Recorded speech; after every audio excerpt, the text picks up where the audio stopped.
Et si on regarde juste en termes de lettres, on va se dire, ouais, ok, l'INFJ et l'INFP, du coup, ils ont tous les deux une préférence pour l'introversion.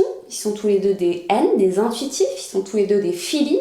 C'est juste que l'un est P, perception, et l'autre est jugement. Donc si on se fie à ça, on peut tomber dans un raccourci très facile, un raccourci extrêmement faux, qui est de croire que l'INFP, c'est juste une sorte d'INFJ hyper spontanée et pas très organisée. Malgré la ressemblance extérieure qu'il peut y avoir entre INFP et l'INFJ, quand on regarde plus en profondeur, comme on va le voir dans cette vidéo, ils n'ont aucune fonction en commun.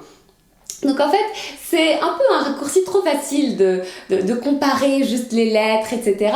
Et souvent, en fait, si tu hésites entre INFP et INFJ, tu peux être un peu confus, mais le fait d'aller dans la description des fonctions psychologiques, en fait, tu vas te rendre compte que les deux profils diffèrent sur énormément de points et que ce n'est pas juste le fait d'être organisé ou pas. Enfin voilà, on est au-delà de cette dichotomie-là.